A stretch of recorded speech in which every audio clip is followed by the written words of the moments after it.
Hi students, आज अपना topic है पीरियोडिक प्रॉपर्टीज़ के अंतर्गत सेकंड टॉपिक एटॉमिक रेडाई या जिसको बोलते हैं परमाणु त्रिज्या। जैसे ही हम परमाणु के बारे में सोचते हैं तो मुख्य रूप से ये सोचते हैं कि परमाणु किस तरीके से होता है। इस तरीके से एक गोल रहता है परमाणु और उसके बीच में ये होता है हमारा न्यूक्लियस अर्थात नाभिक। अर्थात हम एटम को यदि इमेजिन करते हैं तो एक ऐसा गोल गेंद के टाइप का दिखने लगता है और बीच में हम मान लेते हैं कि उसमें न्यूक्लियस रहेगा, नाभिक रहेगा और बोर के हिसाब से ये जो इलेक्ट्रॉन है वो इस तरीके से ऑर्बिट अर्थात कक्षाओं में घूमते हैं, अर्थात इलेक्ट्रॉन इनमें घूमते रहेंगे। ये बोर के हिसाब से ऐसा हम देखते हैं एटम में। लेकिन हम इसमें पढ़ने वाले हैं परमाणु त्रिज्या। परमाणु त्रिज्या ये हम सामान्य रूप से ये समझ सकते हैं, यदि हम एटम को ऐसा मानते हैं तो ये जो नाभिक होता है यहाँ से अब देखिए इलेक्ट्रॉन इस ऑर्बिट में भी है और यहाँ मैं यदि ऑर्बिट बनाता हूँ तो यहाँ भी इलेक्ट्रॉन है।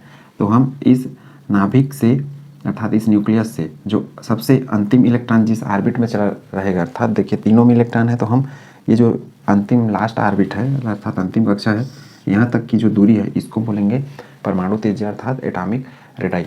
कहने का अर्थ है कि जो परमाणु का न्यूक्लियर नाभिक होता है वहाँ से अंतिम कक्षा अर्थात लास्ट ऑर्बिट का जो इलेक्ट्रॉन होता है उस वहाँ तक की दूरी क्या कहलाती है? परमाणु त्रिज्या अर्थात एटॉमिक रेडाई। ये ठीक उसी तरीके से जैसे एक वृत्त अर्थात सर्कल में लेते हैं। सर्कल में ये हम लोग सेंटर ले लेते हैं और यहाँ इसको लेते हैं सरकमफेरेंस अर्थात परिधि। तो वृत्त का केंद्र से परिधि की दूरी को क्या बोलते हैं? वृत्त की त्रिज्या। उसी प्रकार परमाणु के नाभिक से उसके अंतिम कक्षा मतलब अंतिम इलेक्ट्रॉन की दूरी। इलेक्ट्रॉन होना अनिवार्य है, यदि इलेक्ट्रॉन नहीं रहेगा इस कक्षा में तो हम इस यहाँ वाले को काउंट करेंगे। लेकिन यहाँ दिक्कत ये होता है कि हमने क्या पढ़ा है डी ब्रोगली में कि जो हमारा इलेक्ट्रॉन होता है वो दो प्रकृति का होता है, एक तो तरंग का और दूसरा होता है कण का। तो उस हिसाब से डी ब्रोगली क्या बोलते थे कि ये यदि हमारा न्यूक्लियस है तो इलेक्ट्रॉन इसके बाहर में इस तरीके से घूमता रहेगा, अर्थात तरंग के फॉर्म में भी और कण के फॉर्म में भी। अब तरंग के फॉर्म में रहेगा तो उसका तरंग दैर्ध्य इस तरीके से बनेगा। अब यहाँ से देखिए मैं ये हमारा ऑर्बिट है, यहाँ से दूरी नापूँ तो यहाँ से दूरी अलग दिखेगा, यहाँ से नापूँ चूँकि इलेक्ट्रॉन यहाँ पे आ गया तो यहाँ पे अलग दिखेगा, यहाँ से नापूँ तो यहाँ पे अलग दिखेगा। कहने का अर्थ है कि जो इलेक्ट्रॉन है उसका जगह चूँकि निश्चित नहीं है, इसलिए हम कभी भी एग्जैक्ट किसी भी परमाणु का त्रिज्या अर्थात रेडाई काउंट नहीं कर सकते, अर्थात नहीं पता कर सकते कि कोई भी परमाणु की जो परमाणु त्रिज्या है वो कितनी होगी। अब इसका पहला कारण ये है कि जो हमारा इलेक्ट्रॉन है उसका जगह फिक्स नहीं है, ये तो पहला कारण हो गया। दूसरा हमने श्रोडिंगर में पढ़ा था कि जो इलेक्ट्रॉन पाए जाने की संभावना होती है वो इस जो न्यूक्लियस होता है यहाँ पे भी होता है और यहाँ से हम अनंत दूरी चाहे कितना भी दूरी वहाँ पे भी मिलेगा। कहने का अर्थ है कि एक दो इलेक्ट्रॉन वहाँ पे भी मिलेंगे, अधिकतम इलेक्ट्रॉन तो हमको यहाँ नाभिक के आसपास मिलेंगे। लेकिन ये जो हमारा परमाणु है इसका कोई बाउंड्री नहीं है, मतलब ये बहुत बड़ा हो सकता है ऐसा कहा जाता है। और इलेक्ट्रॉन पाए जाने की संभावना यहाँ पे तो रहती ही है, और जहाँ पे अधिक इलेक्ट्रॉन पाए जाते हैं उसको हमने ऑर्बिटल या कक्षा का कॉन्सेप्ट दिया था।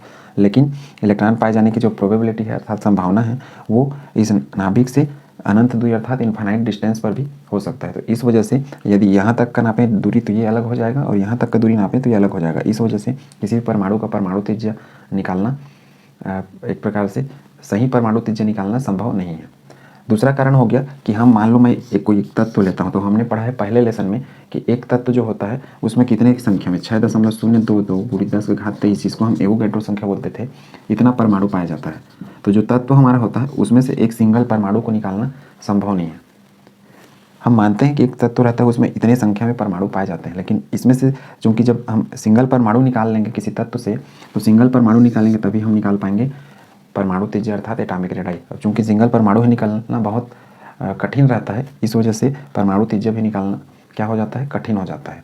तो हम परमाणु त्रिज्या के रूप में ये 3 टर्म्स पढ़ेंगे, वो भी बंद के हिसाब से। अर्थात कोई अणु रहेगा उसके लिए हम परमाणु त्रिज्या को अलग डिफाइन करेंगे, कोई गैस रहेगा या ठोस रहेगा उसके लिए हम अलग डिफाइन करेंगे, और कोई धातु रहेगा उसके लिए हम परमाणु त्रिज्या को अलग डिफाइन करेंगे, जिसके लिए हम ये 3 प्रकार बारी बारी से पढ़ेंगे। देखिए अंतिम कक्षा से इलेक्ट्रॉन और नाभिक के बीच की दूरी जो कि अभी पढ़ा हमने। अब परमाणु त्रिज्या का सही आकलन अर्थात हम परमाणु त्रिज्या पता नहीं कर सकते। इसका पहला कारण कि इलेक्ट्रॉन मतलब जो तत्व होता है उसमें से एक परमाणु को निकालना बहुत कठिन है, अर्थात संभव तो है लेकिन बहुत कठिन है। मतलब हमारा जो एक परमाणु होता है एक तत्व होता है उसमें परमाणु की संख्या ये एवोगैड्रो संख्या के बराबर होती है 6.022 × 10⁻23। अब इसमें से सिर्फ एक इस तत्व से एक परमाणु को निकालेंगे अर्थात हम निकाल पाएंगे तभी उसका हमको रेडियस पता चलेगा, ढेर सारे परमाणुओं को का एक साथ नहीं पता चलेगा। तो चूंकि उसको निकालना ही कठिन है इसलिए परमाणु त्रिज्या निकालना भी कठिन है, एग्जैक्ट नहीं पता कर सकते। दूसरा कि परमाणु की कोई सीमा नहीं है, जो कि मैं बताया कि परमाणु का जो नाभिक होता है अर्थात एटॉम का जो न्यूक्लियस होता है उसके पास भी इलेक्ट्रॉन पाए जाते हैं और इससे इन्फिनिट अर्थात अनिश्चित दूरी पर अनंत दूरी पर भी इलेक्ट्रॉन पाए जाने की संभावना रहती है, जो कि हमने श्रोडिंगर के तरंग समीकरण में पढ़ा हुआ है। इसके पहले जो दूसरा यूनिट था उसके लास्ट 21वां और 22वां वीडियो में। तो उस हिसाब से जो इलेक्ट्रॉन है वो यहाँ भी मिलता है और यहाँ भी मिलता है, तो उसका कोई लिमिट नहीं है, मतलब परमाणु कितना बड़ा रहेगा या कितना छोटा रहेगा। हमको त्रिज्या क्या बताता है वास्तव में, हमको त्रिज्या अर्थात रेडियस ये बताता है कि परमाणु का आकार कितना बड़ा या कितना छोटा बनेगा। इसको ऐसा समझिए कि वृत्त है और वृत्त मतलब एक निश्चित त्रिज्या लेके आप जब वृत्त का गोला बनाएंगे तो जितना त्रिज्या लेंगे आप स्केल पे उतना ही बड़ा वृत्त बनता है। उसी प्रकार जो परमाणु का त्रिज्या जब बड़ा होगा इसका अर्थ है कि परमाणु का आकार अर्थात साइज भी बड़ा होता जाएगा। तो उम्मीद है यहाँ तक का कॉन्सेप्ट आपने समझ लिया होगा।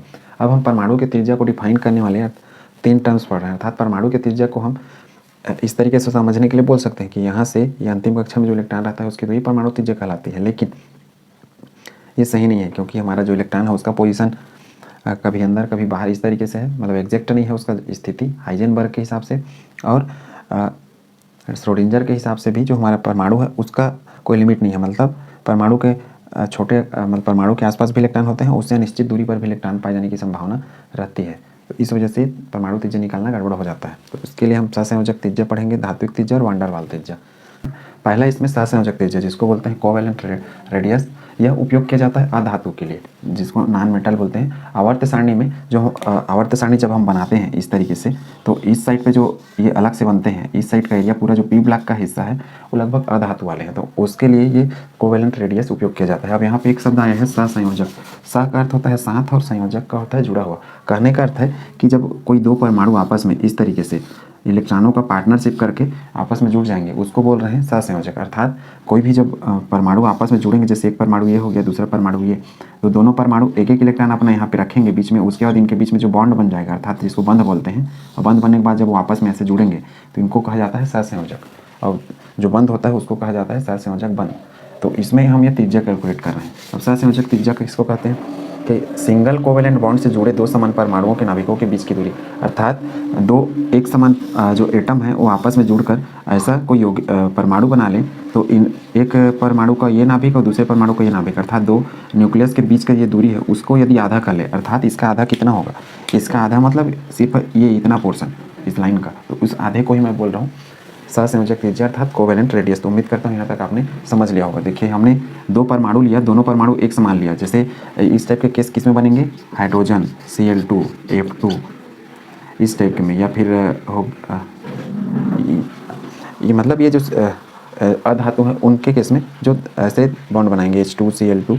इसमें याद ये रखना है कि जो सहसंयोजक त्रिज्या अर्थात कोवेलेंट रेडियस है वो सिर्फ सिंगल बॉन्ड वाले में काउंट किया जाता है, अर्थात दो परमाणु ऐसे हैं और इनके बीच में ऐसा सिंगल बॉन्ड है, उसमें यदि मान लो इन परमाणुओं के बीच में ऐसा डबल बॉन्ड आ जाते हैं अर्थात 2 बार बंद रहेंगे या फिर 3 बार बंद रहेंगे, जो कि हम आगे जो हमारा चौथा यूनिट है उसमें पढ़ने वाले हैं, तो इनमें कोवेलेंट रेडियस काउंट नहीं होगा, ये सिंगल वाले में ही काउंट होगा, ये याद रखना है। और कंडीशन क्या है कि उनके बीच में सहसंयोजक बंद रहे और वो अधातु का रहे, ठीक है। जैसे कि मैं उदाहरण दिया इनके केस में होता है। अब जैसे पहला उदाहरण दिया मैं कि यदि जो हमारे दोनों एटम है अर्थात दोनों परमाणु हो एक समान रहे, जैसे इस टाइप के हाइड्रोजन हाइड्रोजन क्लोरीन क्लोरीन या फ्लोरीन फ्लोरीन, तो डेफिनेशन तो हमारा वही है कि एक परमाणु का न्यूक्लियस नाभिक और दूसरे परमाणु के न्यूक्लियस के बीच की दूरी का आधा।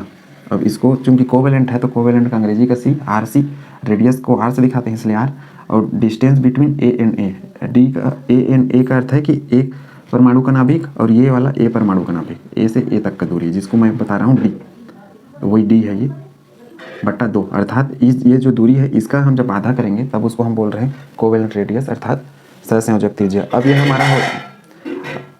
हमारा हो गया सहसंयोजक त्रिज्या को ज्ञात करने का होमो एटॉमिक मॉलिक्यूल के लिए। होमो एटॉमिक मतलब जिसमें एक ऐसा अणु जिसमें परमाणु एक जैसे हों, जैसे ये H2 दोनों परमाणु एक ही हैं, अणु बना लिए, या फिर F2 दोनों परमाणु एक ही हैं, मतलब एक जैसे परमाणु रहें और वो अणु बना लें और उनके बीच में जब बंध रहे, और चूँकि नाभिक से नाभिक के बीच का दूरी, ये दूरी का आधा को हम बोल रहे हैं क्या बोल रहे हैं सहसंयोजक त्रिज्या। अर्थात सहसंयोजक बंध से सिंगल सहसंयोजक अर्थात कोवेलेंट बॉन्ड से जुड़े हुए दो परमाणुओं के नाभिकों के बीच की दूरी का आधा क्या कहलाता है, सहसंयोजक त्रिज्या कहलाता है, जिसको इस तरीके से रिप्रेजेंट कर सकते हैं। डी ए एंड ए क्या है, ये दो एक समान परमाणु है, ए मैं ले लिया हूँ इसलिए ए है, एच रहता तो एच भी लिख सकते थे और ये नहीं लिखेंगे तब भी चलेगा, इसको D/2 भी डायरेक्ट लिखा जा सकता है। डी क्या है, डिस्टेंस बिटवीन अर्थात इंटरन्यूक्लियर डिस्टेंस है, मतलब दो नाभिकों के बीच की दूरी को डी से दर्शा रहे हैं, ठीक है। तो ये हो गया सम परमाणु के लिए। अब यदि मान लो यहीं पे परमाणु अलग अलग हो जाते हैं, अर्थात एक परमाणु ये रहता दूसरा परमाणु ये रहता, कहने का अर्थ है कि मैं मान लो यहाँ ऐसा ए शेप ले लेता, एक परमाणु ये दूसरा परमाणु ये, ठीक है, इसलिए इसको 2 कलर से, तो इसका भी डेफिनेशन यही है। लेकिन अब इसमें जो न्यूमेरिकल क्वेश्चंस आते हैं उसको हल करने के लिए कैसे करते हैं, ये फार्मूला उपयोग किया जाता है। इस फार्मूला को बोला जाता है स्टीवेंसन और शूमेकर फार्मूला। स्टीवेंसन और शूमेकर साइंटिस्ट हैं, उनका फार्मूला है DAB। DAB मतलब क्या हो गया, distance between A and B, मतलब इन दोनों के बीच का जो दूरी है वो, उसको कैलकुलेट करने के लिए हम RA मतलब हो गया इसका त्रिज्या, RB मतलब हो गया इसका त्रिज्या, ऋण 0.09, इसको बोलते हैं मॉड डेल एक्स, या इसको कहा जाता है काई। एक्स यहाँ बताता है इलेक्ट्रोनिगेटिविटी को, अर्थात विद्युत ऋणात्मकता, जो कि हम इसी यूनिट में और आगे पढ़ेंगे डिटेल पे। विद्युत ऋणात्मकता का अर्थ होता है कि कोई भी जो साझे का बंध होता है, अर्थात पार्टनरशिप से जो बॉन्ड बना है, बंध बना है, उसमें के इलेक्ट्रॉन को अपनी ओर खींचना, उसको कहा जाता है विद्युत ऋणात्मकता। जैसे HF, इसमें जो फ्लोरीन है वो ज़्यादा ताकतवर रहता है हाइड्रोजन से, तो फ्लोरीन क्या करेगा, हाइड्रोजन के इलेक्ट्रॉन को अपनी ओर खींचेगा। इस कारण जो फ्लोरीन है इसकी विद्युत ऋणात्मकता अर्थात जिसको इलेक्ट्रोनिगेटिविटी बोलते हैं वो अधिक है और इसका इलेक्ट्रोनिगेटिविटी कम है। तो डेल एक्स है विद्युत ऋणात्मकता में अंतर अर्थात इलेक्ट्रोनिगेटिविटी डिफरेंस, जो कि मैं यहाँ पे लिखा हुआ हूँ। इसका सुधरा हुआ रूप है ये है पोर्टरफील्ड फार्मूला। हमको मान लो परमाणु त्रिज्या अर्थात सहसंयोजक त्रिज्या कोवेलेंट रेडियस कैलकुलेट करने के लिए आता है, और यदि कोई कंडीशन नहीं देता है किस फार्मूला से बनाना है करके, तो हम हमेशा इस फार्मूला का उपयोग करेंगे, प्रीफर करेंगे, किसका, पोर्टरफील्ड फार्मूला का। और यदि देता है स्टीवेंसन से बनाओ, स्टीवेंसन एंड शूमेकर से, तो इसको उपयोग करना पड़ेगा, पोर्टरफील्ड बोलेगा तो ये वाला फार्मूला उपयोग करना पड़ेगा। देखो दोनों में अंतर सिर्फ यह है 0.09 है और ये 0.07 है। ये जो RA और RB है ये इनके परमाणुओं की त्रिज्या है अलग अलग, ठीक है, जो कि मान दिया रहेगा परीक्षाओं में जब अंकित प्रश्न आएंगे, तो ये फार्मूला इंपॉर्टेंट है, ये याद रखना है। अब यहाँ DAB, अब इससे तो हमको पता चलेगा इन दोनों के परमाणुओं के बीच का दूरी, ठीक है, AB है इसलिए AB कर दिया। अब इसका हम त्रिज्या कैसे पता करेंगे, कौन सा त्रिज्या, कोवेलेंट त्रिज्या। तो हम क्या करेंगे, सिंपल सा क्या बनाएंगे, RC = DAB/2, मतलब दोनों के बीच की दूरी का आधा। तो इनके जो मान आएंगे उसको हम यहाँ पे रख के उसका आधा करेंगे, तो क्या निकल जाएगा, हमारा सहसंयोजक त्रिज्या निकल जाएगा। तो उम्मीद करता हूँ यहाँ तक आपने समझ लिया होगा। ये जो कंडीशन है ये विषम परमाणविक अर्थात ऐसे अणु जिसमें दो अलग अलग परमाणु हों उनके लिए, और कंडीशन वही रहेगा, सहसंयोजक बंध अर्थात कोवेलेंट बॉन्ड रहे और एक सिंगल बॉन्ड रहे, ना कि डबल या ट्रिपल। डबल या ट्रिपल होगा तो कभी भी सहसंयोजक त्रिज्या हम काउंट नहीं कर सकते, नहीं गणना किया जा सकता। ये सिंगल बॉन्ड अर्थात सिंगल बंध पर लागू है। बॉन्ड मतलब बंध इस तरीके से जो जुड़े हैं, इस पर अप्लाई नहीं होगा। उम्मीद करता हूँ यहाँ तक आपने सहसंयोजक त्रिज्या समझ लिया होगा कि सहसंयोजक त्रिज्या कैसे कैलकुलेट करते हैं। इसमें देखिए डेल एक्स है, मॉड का अर्थ यहाँ ज़्यादा कुछ नहीं है, सामान्य से गणित है। जब इसका न्यूमेरिकल प्रैक्टिस कराऊंगा तो आपको समझ में आ जाएगा। ये डेल एक्स या इसको डेल काई भी बोलते हैं। डेल एक्स है कि जो दोनों हैं इनके विद्युत ऋणात्मकता का अंतर। अब डेल एक्स का अर्थ ये है दोनों फार्मूला में XA - XB, अर्थात जो A है इसकी विद्युत ऋणात्मकता ऋण इसकी विद्युत ऋणात्मकता, दोनों को घटाएंगे तो जो मान आएगा उसको यहाँ रखेंगे और डायरेक्ट ये गुणा के फॉर्म में है, ये ऐसे रखा गया है। ये जो दो खड़ी लाइन है इसको कहा जाता है मॉड, ठीक है। तो उम्मीद है सहसंयोजक त्रिज्या आपने अच्छा समझ लिया होगा। जैसे कि नाम से पता चल रहा है कि यह सिर्फ धातुओं के लिए उपयोग होगा, अर्थात कोई भी जो धातु रहते हैं उनके लिए यदि त्रिज्या हमको ज्ञात करना है तो हमको इस तरीके से धात्विक त्रिज्या हमको पता करना होता है। इसके पहले हमने सहसंयोजक त्रिज्या पढ़ा था। सहसंयोजक त्रिज्या हम उन अणुओं पे अप्लाई करते थे जिनके बीच में, परमाणुओं के बीच में क्या होता था, सहसंयोजक बंध अर्थात कोवेलेंट बॉन्ड हुआ करता था, और जो कि सिंगल बॉन्ड होता था। डबल और ट्रिपल में हम सहसंयोजक त्रिज्या पता नहीं कर सकते, ठीक है। अब धात्विक त्रिज्या में सबसे पहले हम धातु के क्रिस्टल को जान लेते हैं। धातु का उन चीज़ों को हम बोलते हैं सामान्य रूप से जो आसानी से इलेक्ट्रॉन छोड़ दे और धन आयन बना ले। अब आसानी से इलेक्ट्रॉन कौन छोड़ेंगे, जिनकी अंतिम कक्षा में बहुत कम इलेक्ट्रॉन होगा वो आसानी से इलेक्ट्रॉन छोड़ेंगे, जिसके बारे में हम और जब केमिकल बॉन्डिंग वाला चैप्टर आएगा उसमें डिटेल पे पढ़ने वाले हैं। जैसे सोडियम, ये एक धातु है क्योंकि इसके अंतिम कक्षा में 1 इलेक्ट्रॉन है। इसी प्रकार मैग्नीशियम के अंतिम में 2, मतलब 1, 2, 3 इस टाइप से एक अधिकतम 2 या 3 इलेक्ट्रॉन है। तो उस केस में जितने भी तत्व हैं वो अधिकतर धातुओं में ही काउंट किए जाते हैं, अर्थात बताए जाते हैं। और जो हमारा आवर्त सारणी है उसमें एस ब्लॉक और जो डी ब्लॉक के तत्व हैं वो मैक्सिमम जो तत्व हैं हमारे धातु में ही गिने जाते हैं, पी ब्लॉक में ही अधातु आते हैं। तो ये याद रखना है आपको। जो हमारा धातु का क्रिस्टल होता है, अब ये किसी भी धातु का क्रिस्टल हो सकता है, जैसे लोहा, सोना, चांदी या कॉपर हो गया। तो जो धातु का क्रिस्टल होता है उसमें चूंकि धातु क्या होते हैं, धन आवेश बनाते हैं इलेक्ट्रॉन छोड़ने के बाद, तो धातु के अंदर एक तो ये धनात्मक आयन रहते हैं और साथ में इलेक्ट्रॉन रहते हैं। तो जो धनात्मक आयन रहते हैं उनको कहा जाता है कर्नेल आयन।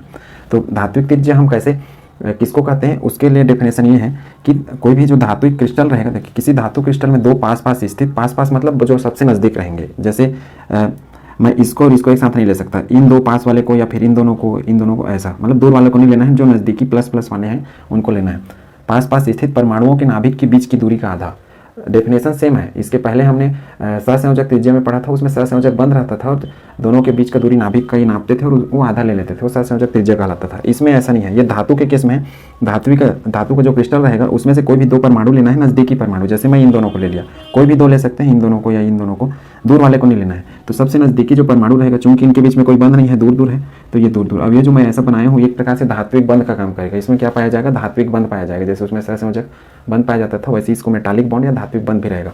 तो ये एक परमाणु का हो गया नाभिक, ये दूसरे परमाणु का नाभिक। अब इसको हम दोनों को एक ही धातु है तो एक भी ले सकते हैं और दो धातु रहेंगे तो ए और बी भी ले सकते हैं, तो इससे फर्क नहीं पड़ने वाला है यहाँ पे। तो इनका जो यहाँ से यहाँ तक का दूरी है, इस दूरी को हम मान लेते हैं डी।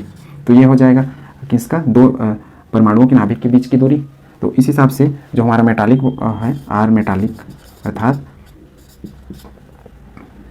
इसके पहले हमने आर से लिखा था कोवेलेंट वाले में, तो इसको आर एम भी ले सकते हैं, आर मेटालिक। ये हो जाएगा D/2। अब D मतलब इन दोनों के बीच की दूरी। अब दोनों को A यदि मान लिया तो D A से A तक के बीच की दूरी का आधा। तो ये हो गया हमारा धात्विक त्रिज्या। कुल हम मुख्य रूप से ये बोल सकते हैं कि किसी भी धातु में दो नज़दीकी परमाणुओं के एक नाभिक के बीच की दूरी का आधा, अर्थात इसके नाभिक और इसके नाभिक के बीच की दूरी का आधा, अर्थात वो क्या कहलाता है? धात्विक त्रिज्या। मतलब यहाँ से यहाँ तक यदि कर रहा हूँ तो मैं यहाँ से यहाँ तक का आधा दूरी या फिर यहाँ से यहाँ तक का, उसको मैं बोल दूंगा धात्विक त्रिज्या। तो उम्मीद करता हूँ धात्विक त्रिज्या आपने समझ लिया होगा। एक चीज़ और ध्यान रखना, इसके पहले हमने सहसंयोजक त्रिज्या पढ़ा था। सहसंयोजक त्रिज्या में हम क्या लेते थे? परमाणु ऐसा और ऐसे रहता था और यहाँ से यहाँ तक का दूरी। अब देखिए इसमें हम अलग अलग, तो दोनों में से कौन बड़ा दिख रहा है? सामान्य सी बात है, ये दोनों एक दूसरे से सटे रहते थे तो ये पास में है, बंध मजबूत रहता था, ये उससे क्या हो गए? दूर हो गए, और ये और भी दूर हो जाएगा। इसको देखिए, तो उम्मीद है ये चीज़ें आपने अच्छे से समझ ली होंगी। धात्विक त्रिज्या किसको कहते हैं? धातु के केस में धात्विक त्रिज्या नापा जाता है।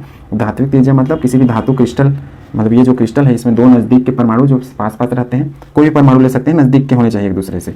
मतलब ऐसा नहीं कि एक इसको ले लिया और एक इसको ले लिया या फिर एक इसको या इसको, ऐसे नज़दीक वाले किसी को भी अगल बगल वाले को ले सकते हैं। तो नज़दीक के बीच दोनों के नाभिक, ये न्यूक्लियस, मतलब न्यूक्लियस से डिस्टेंस लेना है और उस डिस्टेंस का आधा कर देना है, D/2। ठीक है। अब देखिए ठोस अवस्था में एक ही पदार्थ के दो पास पास स्थित अणुओं में स्थित परमाणु के बीच की दूरी का आधा। ठोस अवस्था में कहने का अर्थ है कि मान लो मैं कोई ये पदार्थ ले लिया, ठीक है, इसमें लिखा हूँ ना पदार्थ। पदार्थ वो सारी चीज़ें हैं जिसको हम छू सकते हैं, देख सकते हैं, जिसका वजन हो, जो जगह घेरे, उसको हम पदार्थ कहते हैं, जिसको हमने पहले यूनिट में अच्छे से पढ़ा है। पदार्थ मतलब मैटर। ये यदि कोई पदार्थ है, इसमें कि दो पास पास स्थित अणु, अब मान लो ये पदार्थ है तो जाहिर सी बात है ये भी परमाणु से बना होगा, और जो परमाणु है वो अणु बनाए होंगे तभी पदार्थ बना होगा। मतलब इस तरीके से ऐसे सब रहे होंगे, इस तरीके से ढेर सारे। अब ये दो मैं इसलिए दिखाया क्योंकि सिंगल करूंगा तो परमाणु हो जाएगा, अब इनको डबल कर दिया इसलिए अणु हो गया। तो अणु से मिलकर बना है पदार्थ। ठीक है, ये हो गया हमारा पदार्थ। अब इसका डेफिनेशन ये कहता है कि दो पास पास स्थित अणुओं में, मतलब जो कोई पदार्थ है जिसके कोई भी दो पास पास स्थित अणु को लेना है। जैसे मैं इसमें 3 बनाया हूँ, बड़े साइज का बनाता तो और ढेर सारा बन जाता। तो कोई भी पास स्थित, जैसे मान लो एक अणु हमने ये ले लिया और दूसरा अणु हमने एक और ले लिया, ये दोनों अणु पास पास हैं उसमें से, तो पास पास स्थित अणुओं में स्थित परमाणु, मतलब ये तो हो गया अणु हमारा। अब इसमें स्थित परमाणु मतलब ये परमाणु, ये परमाणु, ये और ये, इनको कहा जाता है परमाणुओं के बीच की दूरी का आधा। अब कंडीशन क्या है कि पास पास भी होने चाहिए, अणु तो होने चाहिए पास, और साथ में अब इसमें देखिए इसके नाभिक और इसके नाभिक को नहीं ले सकता मैं। ये जो नज़दीकी परमाणु है, जो एक दूसरे से अणु भी पास है और साथ में परमाणु भी एक दूसरे से नज़दीक है, तो ऐसे परमाणुओं को चुनना है मुझे। तो ये देखिए इसका नाभिक और ये इसका नाभिक, तो इस मतलब दो नज़दीक के अणु अर्थात नियरेस्ट मॉलिक्यूल लेना है और साथ में नियरेस्ट क्या लेना है, परमाणु लेना है। उन परमाणुओं के बीच की दूरी का आधा, अर्थात यहाँ तक, इस दूरी को मैं बोलता हूँ डी। अब वांडर वाल के लिए हम लिख सकते हैं आर वी या फिर आर वांडर वाल इक्वल टू क्या हो जाएगा, D/2। अब यह D अपने हिसाब से हम ABCD यहाँ पे ऐसा लिख सकते हैं, ये A है और ये भी A है, तो DAA और नहीं लिखेंगे तो भी चल जाएगा। तो उम्मीद करता हूँ यहाँ तक आपने अच्छे से समझ लिया होगा कि वांडर वाल जो त्रिज्या है वो किसको कहेंगे। वांडर वाल त्रिज्या मतलब कोई पदार्थ में दो नज़दीकी अणु लेना है और दोनों नज़दीकी अणु में दो नज़दीक के परमाणुओं के बीच की दूरी का आधा। ये बीच की दूरी है और उसका आधा कर दिया हमने, अर्थात कहाँ तक ले रहे हैं हम, जो यहाँ तक का डिस्टेंस है इसका हम सिर्फ आधा ले रहे हैं, इतना पोर्शन। तो उस पोर्शन को हम क्या बोल रहे हैं, वांडर वाल त्रिज्या। डेफिनेशन सभी के एक ही जैसे हैं, आधा ही लेना है, लेकिन सिर्फ आपको ध्यान रखना है कि कौन सा त्रिज्या किसके लिए उपयोग किया जाता है। जैसे कोवेलेंट अर्थात सहसंयोजक त्रिज्या अधातुओं के लिए उपयोग होता था, धात्विक त्रिज्या धातुओं के लिए उपयोग होता था, और ये जो हमारा वांडर वाल त्रिज्या है ये उपयोग होता है मुख्य रूप से एक परमाणविक अणु। एक परमाणविक अणु का अर्थ होता है इसको बोलते हैं मोनो एटॉमिक मालिक्यूल। और इसमें आता है नोबल गैस जिसको उत्कृष्ट गैस या शून्य समूह के गैस बोलते हैं, उनके लिए मुख्य रूप से वान डेर वाल त्रिज्या कैलकुलेट किया जाता है। अब यहाँ हमने ठोस अवस्था क्यों लिखा?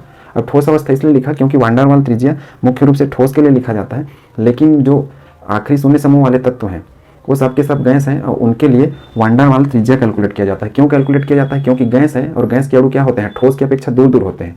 और इसमें देखिए ये जो अणु है दोनों के बीच की दूरी बहुत अधिक है, तो इसलिए जो वान डेर वाल त्रिज्या रहता है वो गैस के लिए स्पेशली काउंट किया जाता है। कौन से गैस के लिए? नोबल गैस या उत्कृष्ट गैस, जिसमें हीलियम ये सब आते हैं, हीलियम, नियान, आर्गन, क्रिप्टान और जेनान। अर्थात जब परमाणु त्रिज्या को बनाया जाता है, जो आवर्त सारणी है उसमें, तो ये जो गैस वाले हैं शून्य समूह वाले, उनके लिए यही वान डेर वाल त्रिज्या ही निकाला जाता है। बाकी सब के लिए जो शुरुआत में हमने पढ़ा सहसंयोजक त्रिज्या, उसके बेस पे उसको बनाया जाता है, मतलब परमाणु त्रिज्या को। तो परमाणु त्रिज्या को कंपाउंड के हिसाब से, परमाणु अणु के हिसाब से अलग अलग प्रकार से डिफाइन किया गया है और अलग अलग तरीके से उसको बनाया गया है। तो उम्मीद है ये वान डेर वाल त्रिज्या आपने समझ लिया होगा। इसमें कोई पदार्थ लेना है, पदार्थ का दो नज़दीकी अणु और उससे दो नज़दीक परमाणु, तो ये मुख्य रूप से एक परमाणविक अणु जिसको नोबल गैस या शून्य समूह का तत्व बोलते हैं, उन पे लागू होता है। क्योंकि ये यौगिक नहीं बनाते, ये सिंगल फॉर्म में रहते हैं। नियान ये परमाणु होते हुए भी एक प्रकार से अणु है, ये भी परमाणु होते हुए भी एक प्रकार से अणु है, क्योंकि वो सिंगल ही रहते हैं, उनके लिए ये चीज़ डिफाइन किया जाता है। अब तीनों में आपने एक चीज़ ध्यान दिया होगा कि इनकी त्रिज्याएं अलग अलग आती हैं। अर्थात जो परमाणु त्रिज्या को तीन तरीके से हम डिफाइन करते थे, अर्थात एक था सहसंयोजक त्रिज्या, दूसरा धात्विक त्रिज्या और तीसरा अभी जो हमने पढ़ा वान डेर वाल त्रिज्या। तीनों में इनका जो लंबाई रहता है वो अलग अलग रहता है। वो कैसे रहता है देखिए, हमने सबसे पहले कोवेलेंट रेडियस पढ़ा था जिसको सहसंयोजक त्रिज्या बोलते हैं। उसमें हमने क्या पढ़ा था, ये इस तरीके से रहता था और यहाँ से यहाँ तक का दूरी, ये कोवेलेंट रेडियस जिसको मैं आरसी बोल रहा हूँ, मतलब यहाँ से यहाँ तक का दूरी का आधा। सभी के फार्मूले यही है, ये कोवेलेंट रेडियस था। उसके बाद धात्विक त्रिज्या में क्या होता था, दो अलग अलग परमाणु रहते थे और इसके बीच की दूरी जिसको हम मेटालिक बोलते थे, ये भी d/2 था, जिसको ए भी लिखते थे, तो उससे फर्क नहीं पड़ता, दोनों के बीच की दूरी बस पता चलेगा। और तीसरा हमने पढ़ा अभी कि ये अणु है और ये अणु में जो सबसे नज़दीकी परमाणु है, इनके बीच का दूरी जिसको हम वान डेर वाल बोल रहे हैं, ये बीच का दूरी का आधार। अब देखिए इन सब में क्या अंतर दिख रहा है, इन सब में अंतर ये दिख रहा है कि यहाँ पे जो परमाणु है वो पास है, यहाँ थोड़े से दूर है और यहाँ बहुत दूर है। अर्थात किसकी त्रिज्या सबसे अधिक होगी, मैं इसको बोल देता हूँ त्रिज्या का क्रम। तो सबसे अधिक त्रिज्या होगी वान डेर वाल त्रिज्या, उसके बाद किसका बारी आएगा, मेटालिक त्रिज्या का, और सबसे कम त्रिज्या किसका रहेगा, सहसंयोजक त्रिज्या। तो इसको आपको याद रखना है। वान डेर वाल त्रिज्या के लिए आर मतलब मेटालिक अर्थात धात्विक त्रिज्या और आरसी मतलब सहसंयोजक त्रिज्या, ये सबसे कम, जैसे कि इस चित्र में आप देख रहे होंगे। तो उम्मीद है यहाँ तक चीज़ें आपने अच्छे से समझ ली होंगी।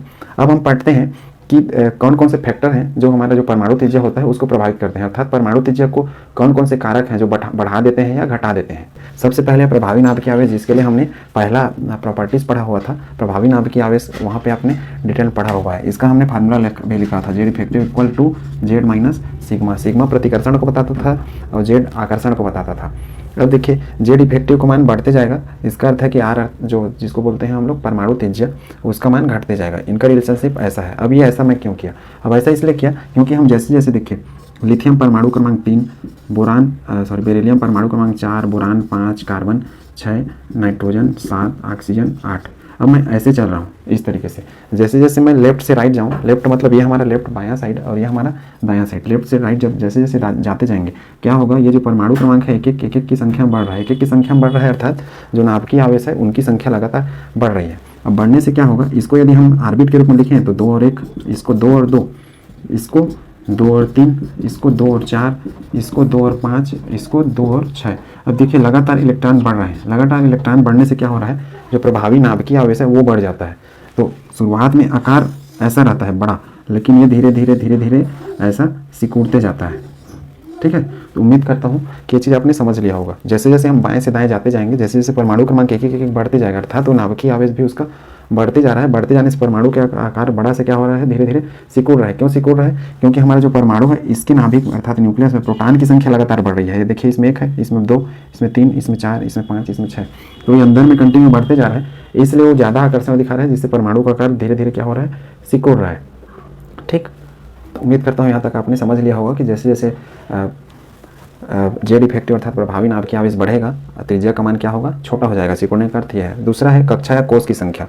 कोस जिसको मुख्य क्वांटम संख्या भी हमने पढ़ा था क्वांटम वाले में, और यही कक्षा या कोस मतलब होता है सेल और कक्षा मतलब होता है ऑर्बिट। ऑर्बिट की संख्या बढ़ाने से त्रिज्या का मान बढ़ता है। अब इसको कैसे समझिए, जैसे देखिए लिथियम, सोडियम, पोटेशियम, रुबिडियम, ये 3 होता है, ये 11 होता है, ये 19 होता है। ठीक, यहाँ तक काम चल जाएगा। इसको लिखूँ कक्षा के रूप में तो 2 और 1 लिखूंगा, इसको 2, 8 और 1, ये बोर के अनुसार लिख रहा हूँ मैं। इसको लिखेंगे 2, 8, 8 और 1। इसमें देखिए इसके लिए मैं क्या करूँगा, 2 बार लिखूंगा कि एक में 2 इलेक्ट्रॉन और एक में 1। इसके लिए कितना बार बनाऊंगा, 3 बार। तो ये वास्तव में क्या बन रहा है, इन गोले को बोलते हैं कक्षा या सेल।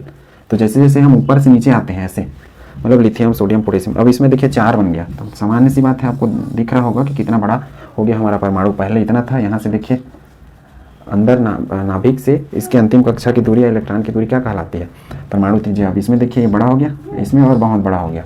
तो ये धीरे धीरे बड़ा होते जाता है, अर्थात कोष की या सेल की संख्या बढ़ने से क्या होगा, परमाणु त्रिज्या का मान बढ़ेगा। अब हम पढ़ रहे हैं इसमें ट्रेंड कि जो आवर्त सारणी रहता है उसमें हम जब ऊपर से नीचे, जब वो कॉलम में या जिसको वर्ग या ग्रुप बोलते हैं उसमें चलते हैं तो क्या होता है, और लेफ्ट से राइट अर्थात बाएं से दाएं जब चलेंगे तो क्या होता है, जिसको हम बोलते थे पीरियड या आवर्त।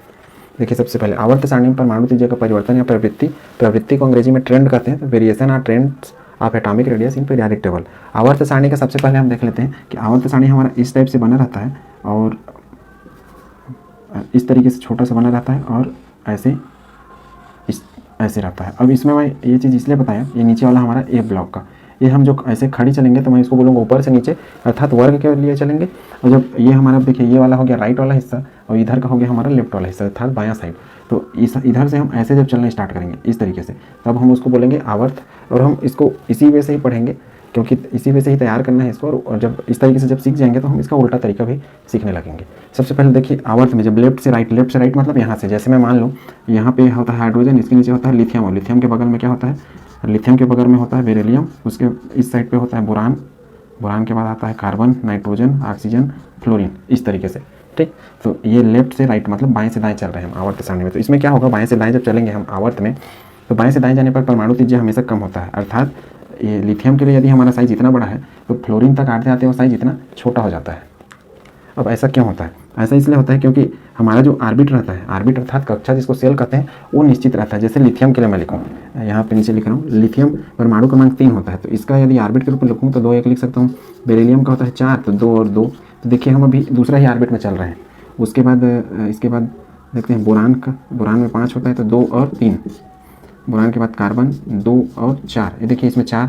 अभी हम किसमें, दूसरा ही जो हमारा कक्षा है या कोष है जिसको सेल बोलते हैं उसमें चल रहे हैं। दूसरा कोष में इसमें 1 इलेक्ट्रॉन, इसमें 2 इलेक्ट्रॉन, इसमें 3, इसमें 4। कहने का अर्थ है कि कोष हमारा फिक्स है, इसीलिए n इक्वल टू स्थिर रखा हूँ। n क्या बताता है, ये कोष को भी बताता है सेल को, तो साथ में बताता है मुख्य क्वांटम संख्या। तो ये स्थिर रहता है, मतलब हर एक केस में, ऐसा नहीं है कि सिर्फ इसी में। जब लिथियम के नीचे हम सोडियम वाले लाइन में आएंगे तो सोडियम वाले में भी ऐसी रहेगा, सबका सब स्थिर रहेंगे। सोडियम में सब तीसरे कोष में स्थिर रहेंगे। ठीक, तो इलेक्ट्रॉन एक ही कक्षा या कोष में भरने के कारण नाभिकीय आवेश बढ़ जाता है। अर्थात एक ही कोष में इलेक्ट्रॉन जब भरते जाएंगे, जैसे इसमें 1 है तो इस हिसाब से मैं लिथियम का लिखूंगा तो यहाँ पे 2 और यहाँ पे 1। और चूंकि हमारा नाभिक यहाँ पे होता है तो टोटल नाभिक में प्रोटॉन कितने हो जाएंगे, 3 प्रोटॉन। अब ये प्रोटॉन क्या करेगा, इन इलेक्ट्रॉनों को अपने ओर खींचेगा। ठीक, तो इसकी संख्या को बढ़ने को ही बोल रहे हैं हम नाभिकीय आवेश का बढ़ना। नाभिकीय आवेश क्या बताता है, वास्तव में न्यूक्लियर चार्ज जिसको बोलते थे, ये आकर्षण बताता है, जिसको हमने प्रभावी नाभिकीय आवेश में पढ़ा हुआ है जेड के रूप में। और साथ में सिग्मा पढ़ते थे, इसको हमने स्क्रीनिंग कांस्टेंट कहा था। ये प्रतिकर्षण होता था जो कि अंदर वाले के लिए रहता था, जो कि हमने प्रभावी नाभिकीय आवेश वाला जो पहला कैरेक्टर पढ़ा था उसमें वो चीज़ हमने क्लियर कर लिया था। मुख्य रूप से जब हमेशा बाएं से दाएं चलेंगे इस तरीके से तो साइज बड़ा से धीरे धीरे छोटा होता जाएगा। बड़ा से छोटा हो रहा है अर्थात आकार छोटा हो रहा है, वो आकार छोटा अर्थात त्रिज्या कम हो जाएगा। अर्थात मैं क्या बोल सकता हूँ, परमाणु त्रिज्या हमेशा बाएं से दाएं जाने पर कम होता है। कारण क्या है, नाभिकीय आवेश बढ़ेगा, कोष की संख्या फिक्स होती है। जैसे एक लाइन को मैं बताया, lithium, beryllium, boron, carbon, nitrogen, oxygen, fluorine, यहाँ तक। तो ये देखिए ऑक्सीजन, ये नाइट्रोजन के केस में करूँ तो 2 और 5, ऑक्सीजन के केस में हो जाएगा 2 और 6, अंतिम में इसका 6, इसमें 5, इसमें 4। चूँकि अंतिम इलेक्ट्रॉन की संख्या लगातार बढ़ रही है और सभी के कोष अर्थात जो सेल है वो फिक्स है। जैसे इसमें 2, इसमें भी 2, इसमें भी 2, इसमें भी 2, 2 मतलब ये पहला ये दूसरा, पहला दूसरा, जिसको इसको के पढ़ते थे, इसको एल पढ़ते थे बोर के हिसाब से। तो सभी जो कक्षा अर्थात जो सेल या फिर कोष है वो फिक्स है। इस वजह से जो आकर्षण है वो बढ़ जाता है, बढ़ने के कारण आकार क्या होते जाता है, सिकुड़ते चलता है। तो उम्मीद करता हूँ यहाँ तक अपनी चीज़ें समझ ली होंगी। अब यहाँ पे जेड का अर्थ है कि जो आकर्षण है वो बढ़ता है और प्रोटॉन की संख्या भी लगातार बढ़ते जाती है। प्रोटॉन की संख्या मतलब देखिए इसमें टोटल 3 थे, इसमें 4 हो गए, इसमें 5, इसमें 6, 7, 8। अब जितने इलेक्ट्रॉन उतने प्रोटॉन। और प्रोटॉन कहाँ होते हैं, नाभिक में, और यही आकर्षण पैदा करता है, खींचता है इलेक्ट्रॉनों को, जिसलिए के कारण साइज क्या होता है, छोटा हो जाता है। उम्मीद है यहाँ तक चीज़ें आपने समझ ली होंगी। अब दूसरा है हमारा वर्ग में, वर्ग अर्थात हम ऐसे अब खड़ी चल रहे हैं इस तरीके से। एक चीज़ और याद रखें, जब आवर्त में मैं यहाँ पे देखिए फ्लोरीन तक लिखा हूँ, lithium, beryllium, boron, carbon, nitrogen, oxygen, fluorine. Fluorine के बाद आता है नियान का। नियान चूंकि ये शून्य समूह का तत्व है, तो जो नियान का परमाणु त्रिज्या रहता है वो सबसे अधिक होता है। इसका कारण ये है, इसको हम अपवाद में पढ़ने वाले हैं। हमारा परमाणु त्रिज्या हमेशा बाएं से दाएं जाएंगे तो कम ही होगा, लेकिन नियान अपवाद है। नियान के लिए हम परमाणु त्रिज्या लेते हैं वान डेर वाल त्रिज्या को, और वान डेर वाल त्रिज्या हमने पढ़ा हुआ है कि वान डेर वाल त्रिज्या जब किसी के लिए लिया जाता है तो वान डेर वाल त्रिज्या का आकार सबसे बड़ा होता है, उससे छोटा होता है धात्विक और सबसे छोटा होता है कोवेलेंट, जिसको हमने सहसंयोजक त्रिज्या पढ़ा है। तो नियान इसलिए मैं यहाँ पे छोड़ दिया हूँ, नियान को हम इसके बाद अपवाद वाले सेक्शन पढ़ेंगे, ठीक है। अब देखिए वर्ग में, वर्ग में ऊपर से नीचे अर्थात इस तरीके से मैं चल रहा हूँ, जिसको हम ग्रुप या कॉलम पढ़ते थे या समूह पढ़ते थे। टॉप टू बॉटम, ऊपर से नीचे जाने पर क्या होगा, परमाणु त्रिज्या बढ़ेगा। क्यों बढ़ेगा? क्योंकि कक्षा की संख्या बढ़ती है, नाभिकीय आकर्षण कम हो जाता है। अब देखिए इसको उदाहरण के तौर पर मैं लिखा lithium, sodium, potassium, rubidium, caesium. Lithium परमाणु क्रमांक 3, इसका 11, इसका 19। 3 को मैं 2 और 1 लिख सकता हूँ, इसको 2, 8, 1, इसको 2, 8, 8, 1। तो देखिए इसमें कितने ऑर्बिट थे, अर्थात कितने कक्षा थे, 2, इसलिए मैं इसका आकार ऐसे बनाऊंगा। इसमें 3 है तो इसको कैसे बनाऊंगा, ऐसे। इसमें 4 है, 2, 8, 8, 1, तो इसको इस तरीके से। तो देखिए साइज कैसे बढ़ रहा है, क्योंकि ये जो ऑर्बिट अर्थात कोष है उनकी संख्या बढ़ रही है। अब जैसे जैसे बढ़ रही है, यहाँ से जो हमारा न्यूक्लियस है, नाभिक है, वो ये बाहर वाले इलेक्ट्रॉन से क्या हो रहा है, धीरे धीरे दूर हो रहा है, इसलिए इसका आकर्षण इसके प्रति क्या हो जाएगा, कमजोर हो जाएगा, कम हो जाएगा, इसलिए आकार हमारा छोटे से क्या हो जाएगा, धीरे धीरे बड़ा होने लगेगा। तो उम्मीद करता हूँ वर्ग में आपने समझ लिया होगा। परमाणु त्रिज्या जब ऊपर से नीचे आएंगे तो क्या होगा, इस तरीके से बढ़ते जाएगा। ऐसे ऊपर से नीचे जाने पर उल्टा कर देंगे तो घटेगा, ठीक है। तो हम अभी सीधा पढ़ेंगे एक साइड पे ताकि आपको क्लियर हो जाए। और ऐसे जब चलेंगे इस तरीके से तो बड़े से क्या होता जाएगा, साइज इसका इस तरीके से छोटा होते जाएगा, ऐसे, ये सबसे छोटा, ठीक है। तो उम्मीद है ये चीज़ें आपने अच्छे से समझ लिया। एटॉमिक रेडियस अर्थात परमाणु त्रिज्या के अपवाद या एक्सेप्शन। अभी तक हमने पढ़ा कि परमाणु त्रिज्या वर्ग में अर्थात ग्रुप में और आवर्त में कैसे घटता है बढ़ता था, उसके कारण पढ़ा। अब उसमें कुछ कुछ अपवाद हैं, और अपवाद के जो एक्सप्लेनेशन है वो हर किसी पे फिट नहीं है। हर किसी पे अर्थात जो अपवाद हैं उनको प्रूव करके प्रैक्टिकली रूप से उनका हर एक चीज़ का एक्सप्लेनेशन अलग अलग तरीके से दिया गया है। तो ऐसा नहीं है कि एक चीज़ अपवाद है तो उसके बगल वाला जो एलिमेंट है उस पर भी वही नियम अप्लाई हो जाए। कहने का अर्थ है कि जो एक कंपाउंड के लिए एक्सप्लेनेशन दिया गया है, अर्थात जो उसका कारण दिया गया है, जरूरी नहीं वही कारण दूसरा जो एक्सेप्शन या अपवाद बनता है उसके लिए भी हो जाए, ठीक है। इसको स्टेप बाय स्टेप पहले समझते हैं। देखिए पहला अपवाद है आवर्त में, आवर्त अर्थात पीरियड में। पीरियड मतलब समझ रहे हैं, ऐसा ये हमारा आवर्त सारणी है इस तरीके से, तो इसमें हम ऐसे चल रहे हैं इस तरीके से, बाएं से दाएं, लेफ्ट से राइट जो मैं बता रहा था। तो उसमें नोबल गैस, इसको शून्य समूह बोलते हैं, मतलब इसमें जिसमें पहला रहता है हीलियम, नियान, आर्गन, क्रिप्टान, जेनान, रेडान, इनका कि सभी की परमाणु त्रिज्या सबसे अधिक होती है। अब हमने क्या पढ़ा है, बाएं से दाएं अर्थात लेफ्ट से राइट जब चलेंगे तो जो एटॉमिक रेडियस रहता है वो हमेशा क्या होगा, कम होगा। लेकिन मैं बताया कि इसके पहले मैं फ्लोरीन तक बस लिखा हुआ था, क्योंकि वहाँ तक कम होता है, लेकिन ये बढ़ जाता है। तो इसका कारण ये है कि इनके लिए, चूंकि ये सब गैस हैं, तो इनके लिए हम वान डेर वाल त्रिज्या को इसका परमाणु त्रिज्या मानते हैं, और बाकी सब इस इधर वालों को के लिए हम सहसंयोजक अर्थात कोवेलेंट रेडियस लेते हैं और उसको परमाणु त्रिज्या के रूप में मानते हैं।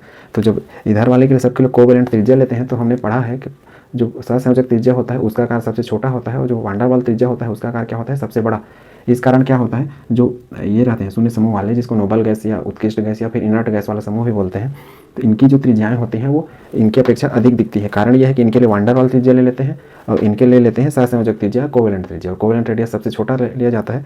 अब हम यदि वान डेर वाल त्रिज्या इनके लिए भी काउंट करें, सभी के लिए यदि ले लें, ठीक है, उदाहरण के तौर पर यदि हम सहसंयोजक त्रिज्या ना ले करके इधर के तत्वों के लिए भी वान डेर वाल त्रिज्या लें और यहाँ से बाएं से दाएं चलें, तो ये भी घटता हुआ दिखेगा उसमें हमको। तो उम्मीद है इस कॉन्सेप्ट आपने समझ लिया होगा। इसका कारण यह है कि इसका सबसे अधिक दिखने का कारण है वान डेर वाल त्रिज्या इसके लिए लिया जाता है और इनके लिए लिया जाता है सहसंयोजक त्रिज्या, और सबको जमा के देखने पर क्या है, वान डेर वाल त्रिज्या वैसे ही आकार में बड़ा होता है। तो जाहिर सी बात है कि एक जो छोटा आकार का त्रिज्या वो लेंगे और एक बड़ा, तो बड़ा वाला हमको ज़्यादा ही दिखेगा इनकी अपेक्षा, ठीक है। तो वही है कारण। शून्य समूह नोबल गैसों के लिए हमेशा वान डेर वाल त्रिज्या का उपयोग किया जाता है, जबकि बाकी के लिए क्या करते हैं, कोवेलेंट रेडियस अर्थात सहसंयोजक त्रिज्या उपयोग करते हैं। यदि बाकी के लिए भी हम इधर का वान डेर वाल त्रिज्या ले लें तो ये छोटा दिखेगा, ठीक है। तो ये अपवाद इसको याद रखना है। सबसे अधिक आवर्त सारणी में परमाणु त्रिज्याएं इनकी होती हैं, ठीक है।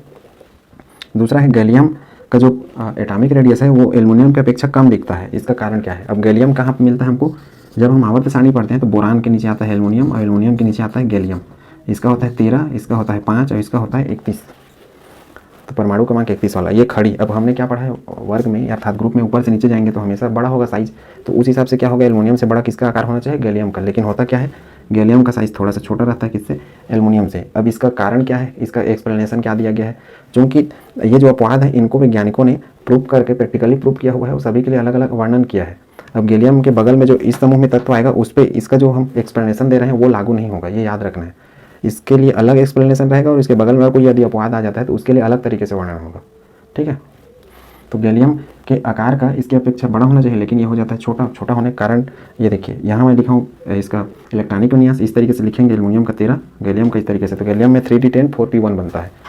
अब परिरक्षण शक्ति अर्थात हमने पढ़ा है स्कैनिंग इफेक्ट या आवरण प्रभाव। हमने क्या पढ़ा है, प्रभावी नाभिकीय आवेश में इस तरीके से ये हमारा नाभिक होता है, न्यूक्लियस, और ये यहाँ के इलेक्ट्रॉन और यहाँ के इलेक्ट्रॉन, ये इलेक्ट्रॉन क्या करते हैं, इनको प्रतिकर्षण करते हैं, और ये इलेक्ट्रॉन क्या होते हैं, बाहर वाले इसकी ओर आकर्षित होते हैं। और आकर्षण बल हमेशा तेज होता है और जो प्रतिकर्षण अर्थात रिपल्सन फोर्स रहता है वो हमेशा क्या होता है, कम होता है। तो इसकी वजह से ये साइज मेंटेन रहता है, मतलब इलेक्ट्रॉन इसकी ओर चिपक भी नहीं जाता और दूर भी नहीं रहता है, बंधा रहता है इस बैलेंस के कारण। तो जो इसका प्रतिकर्षण है, बाहर से अंदर वाले जो कक्षा अर्थात ऑर्बिट होते हैं उनका प्रतिकर्षण, उन्हीं को बोलते हैं स्क्रीनिंग इफेक्ट या परिरक्षण प्रभाव, जिसको शील्डिंग इफेक्ट भी कहा जाता है। तो यहाँ शील्डिंग इफेक्ट या परिरक्षण प्रभाव का शक्ति जो ऑर्बिटल में होता है ये इस क्रम में होता है, अर्थात यदि इस कक्षक में इलेक्ट्रॉन रहेगा तो वो ज़्यादा अच्छा ऐसा कवर करेगा, प्रोटेक्शन करेगा, ऐसा है इसका अर्थ। पी रहेगा वहाँ पे तो इस के अपेक्षा थोड़ा सा कम करेगा, डी रहेगा तो वो और कम करेगा। अर्थात ये शक्ति यदि कमज़ोर हो जाएगा, ये वाला परिरक्षण शक्ति, और परिरक्षण शक्ति यदि मजबूत रहेगा तो होगा क्या कि यहाँ का जो आकर्षण है वो यहाँ तक नहीं पहुँचेगा, ठीक है, इसलिए साइज़ बड़ा होते रहेगा। लेकिन मान लो ये शक्ति, इसका शक्ति कमज़ोर हो गया तो यहाँ का आकर्षण यहाँ तक पहुँच जाएगा, जिससे वो इसको खींच देगा अपनी ओर। तो साइज़ क्या होगा, बड़ा होने के बजाय छोटा होगा। तो उम्मीद करता हूँ यहाँ तक आपने समझ लिया होगा। तो गैलियम के केस में क्या होता है, गैलियम का इलेक्ट्रॉन जो रहता है वो रहता है इसमें 3D में, ये देखिए, और एल्युमिनियम के में रहता है 3p में। तो P और D में देखिए, P ज़्यादा अच्छा परिरक्षण देता है और D क्या देता है, कमज़ोर परिरक्षण। अर्थात D यदि यहाँ पर रहेगा तो यहाँ का जो नाभिक है, चूँकि D इस हिसाब से कमज़ोर शक्ति वाला है, वो ज़्यादा अच्छा घेरा यहाँ पे नहीं बना पाएगा, जिस कारण क्या है, इसका आकर्षण यहाँ तक चला जाएगा, जिससे यहाँ के इलेक्ट्रॉन अंदर की ओर खींचे चले जाएंगे। खींचे जाने की वजह से इसका आकार क्या होगा, सिकुड़ जाएगा।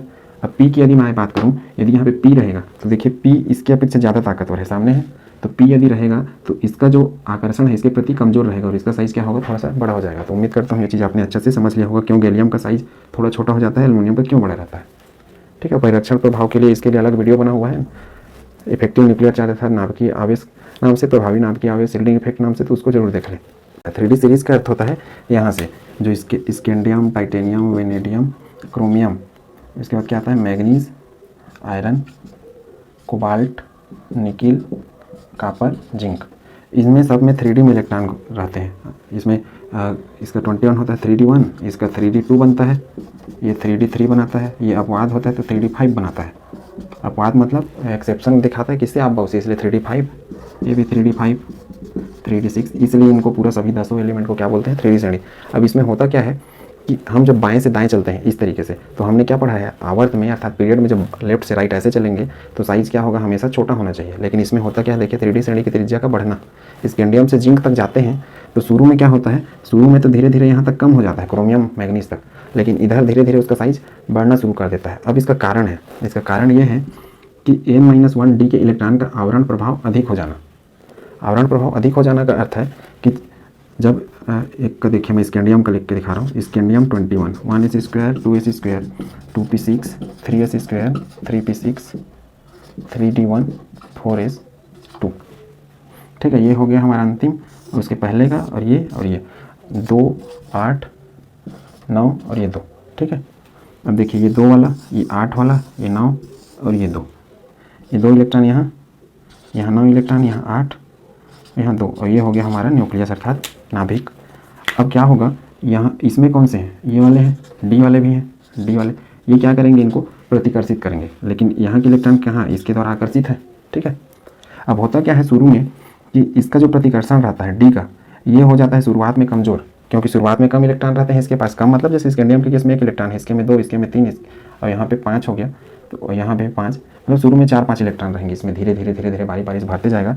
तो ये क्या है, ये इसका प्रतिकर्षण हो जाता है कमज़ोर, और शुरुआत में क्या होता है, जब इसमें इलेक्ट्रॉन कम होते हैं तो इसका प्रतिकर्षण रहता है कमज़ोर, और प्रतिकर्षण इसका कमज़ोर रहेगा अर्थात ये इनका विरोध कम करेगा, तो क्या होगा, इसका जो आकर्षण रहेगा अर्थात इसका जो हमारे न्यूक्लियस रहता है नाभिक का, इसका आकर्षण यहाँ से तेज रहेगा, क्योंकि ये सुरक्षा कवच जिसको हम स्क्रीनिंग इफेक्ट या परिरक्षण प्रभाव बोलते हैं, जो कि सुरक्षा करता है, ये लेयर कमज़ोर हो गया तो इसका जो प्रभाव है वो कहाँ तक दिखेगा, यहाँ तक। तो ये क्या करेगा, यहाँ के इलेक्ट्रॉनों को खींचेगा, जिसके कारण शुरुआत में क्या होगा, ये धीरे धीरे सिकुड़ेगा।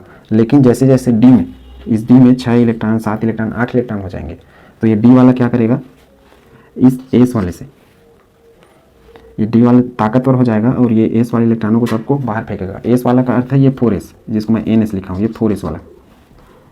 चूंकि इनकी संख्या जब ज़्यादा हो जाएगी तो ये ज़्यादा तेज प्रतिकर्षित करेगा, और प्रतिकर्षित करेगा तो क्या करेगा, ये एक प्रकार से पूरा सुरक्षा घेरा बना लेगा। सुरक्षा घेरा बनने से क्या होगा, इसका जो प्रभाव है आकर्षण का, इसको अपनी ओर खींचने का, वो क्या हो जाएगा, कमज़ोर हो जाएगा। कमज़ोर होने के कारण इसका साइज़ क्या होगा, धीरे धीरे बढ़ना स्टार्ट कर देगा। तो उम्मीद करता हूँ यहाँ तक आपने समझ लिया होगा कि n-1d के इलेक्ट्रॉन का आवरण प्रभाव अधिक होना। आवरण प्रभाव अधिक होना मतलब इसके पास जब इलेक्ट्रॉन अधिक हो जाएंगे तो ये प्रतिकर्षित रिपल्सन ज़्यादा दिखाएगा इनको, और रिपल्सन ज़्यादा दिखाएगा तो इसमें और इलेक्ट्रॉन अधिक रहेंगे तो एक प्रकार से ऐसा सुरक्षा कवच बनाएगा, जिसको आवरण प्रभाव या परिरक्षण प्रभाव कहते हैं हम लोग। तो उस परिरक्षण प्रभाव के कारण क्या होगा, ये हमारा जो नाभिक न्यूक्लियस है, इसका पहुंच इसके यहाँ तक कमज़ोर हो जाएगा, क्योंकि घेरा बन गया तो ये सिर्फ यहीं तक रहेगा, इसका एरिया सिमट जाएगा।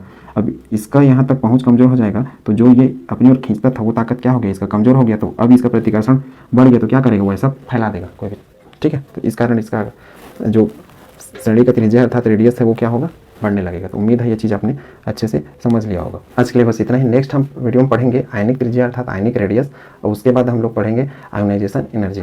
Thank you.